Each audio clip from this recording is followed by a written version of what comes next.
I'm a fan of this weird and wonderful, brilliant dude.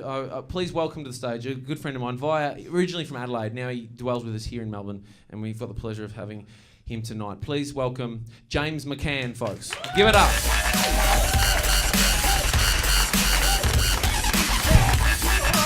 Yeah, all right. Thank you, ladies and gentlemen. Great to be here.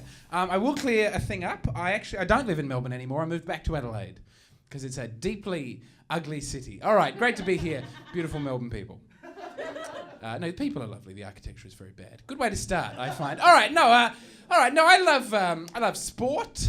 You can probably tell I'm not great at it, but with a journeyman's interest, I follow it, and I think it's beautiful. I'll tell you what, I was never good at sport growing up. If I was any actually less uncoordinated, I think I would have a special sticker for my car. That's a joke. My mum doesn't let me drive. But the more overarching point is, like, growing up, I never understood what the point really was in sport because I was not good at it and could not envision a way that I would have any success or joy out of it. It was just men throwing a ball to each other. There was no beauty in that for me. And I remember having a conversation with my dad going who's our team in the footy? And he said, that's the Adelaide Crows. Just finally glad that his son is taking some sort of interest in a real thing. And I said, all right, so why the Adelaide Crows our team? They're from Adelaide? No. Just some of them are in the draft pick. Occasionally, they're from Adelaide. Yeah. Right. Who picks them? Oh, the coach. Is the coach from Adelaide? Also difficult. There's a board. But no. All right. Do they play their games in Adelaide? Less than half. Fewer than half the games. Half during the season, and then during the finals, mostly that goes over in Melbourne. It's architecturally not a very nice city, but there's a lot of beautiful people there. Like that.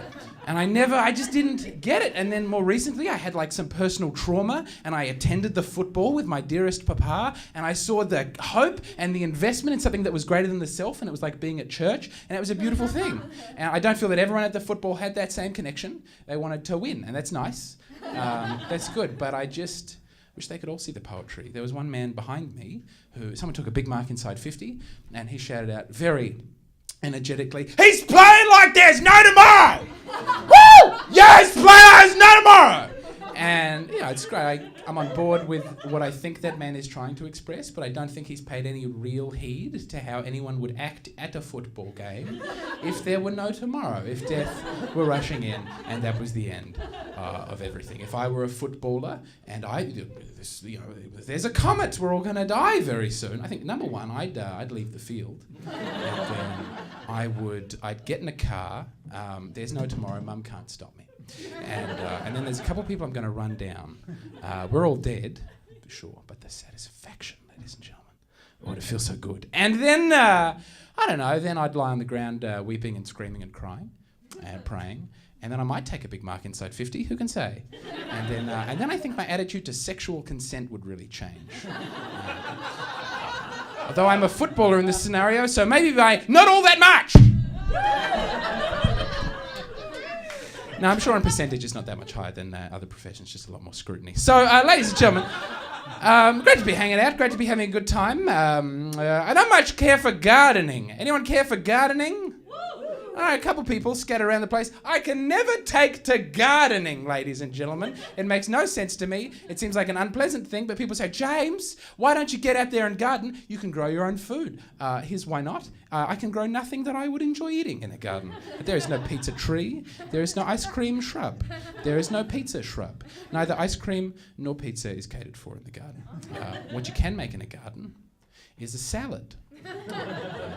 Not even any salad, the garden salad. The least interesting of all the salads. There awaits you in the garden. And it's not easy. You gotta guard it all the time. You gotta stop birds coming and eating things, and you gotta stop bugs coming and eating things, and you gotta protect against the heat. I reckon that's why they call it gardening, because you gotta guard it all the time. All right, and it just doesn't make any sense to me. And people are like, well, you'll save money, James. You'll save money with the garden. And to that, I would just, as a man who knows something about economics, not a huge amount, because I think the poll tax should have been very popular in the UK. But anyway, they say you'll save money. I can buy a box of salad for $3 at the supermarket. And to have that same box of salad, I have to rip up an existing garden, plant a new garden, spend every day caring for that garden, take it out of the ground, cut it up, arrange it, put it back in a Coles seal bag, because that's how I like to open them, And like, it takes hours. For that minimum wage, I know starving Chinamen who wouldn't get out of bed for that ridiculousness. So I tell you, gardening is no good. I tells you, if I wanted to have an unpleasant time watching something slowly get bigger, I'd have married an Italian girl. That's what I'd have done. Yeah. At least then the food would have been good. Yeah? Whoa. All right, keeping it real. I would tell you what, ladies and gentlemen, I was not an active child. I was very short. I was very fat growing up. In soccer season, they'd pick me to be the ball. It was very unfortunate. I was great. I got good curve. FIFA were looking at me for a time, but they thought it was unreasonable. And I would plan around, I'd get kicked in the face, and I tell you, the worst bit of being the ball in the schoolyard was when I would be kicked over the fence into the neighbour's yard. And it was like, oh, you keep kicking all your friends over the fence? You'll never learn. I'm not throwing him back.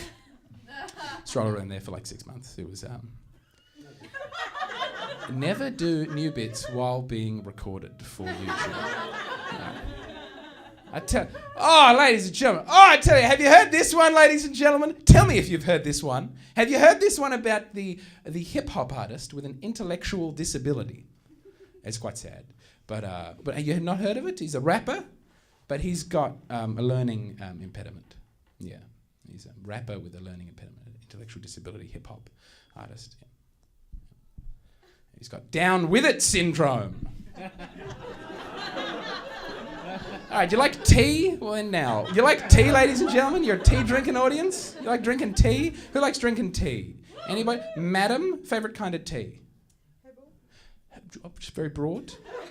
Just any herbal tea, which really is all teas. Green tea, again, all tea. As a connoisseur of tea, I know this. It's just unripened tea. So, not a real tea fan. You're a liar, ma'am. Anyone else? A big aficionado of tea? Got a favourite drop key tea? Nobody? Really? Oh, Earl Grey, it's a rubbish tea! Excuse me, I've got to calm down. Tea can be a heated thing.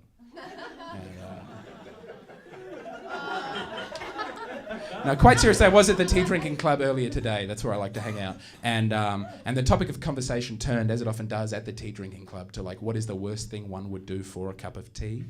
And one man stood up and he said, why, for that cup of tea, I'd beat dearest mama to death with a shovel. Kablam! That's how much I want that tea. And one man who was very neatly attired, very crisply dressed, he stood up and he said, why, for that cup of tea, I'd beat my mother to death with a trowel. It'd be less pleasant for dear mama, but I'm more committed to tea. And this woman stood up, this old lady, and she said, you are both fools on the topic of tea! As Queen Victoria. And she said, why, for that one cup of tea, I'd get 10 million Chinamen hooked on opium. Yeah, I actually did it one time. It's a super duper way to get your tea. And I had had enough. I thought that was repulsive. And I said, have we forgotten why we're at the tea drinking club? Have we forgotten what drinking tea is all about? Have we forgotten that there is no sweeter tea than dignity? Kicked me out of the tea drinking club for not being sufficiently committed to tea. All right, thank you very much.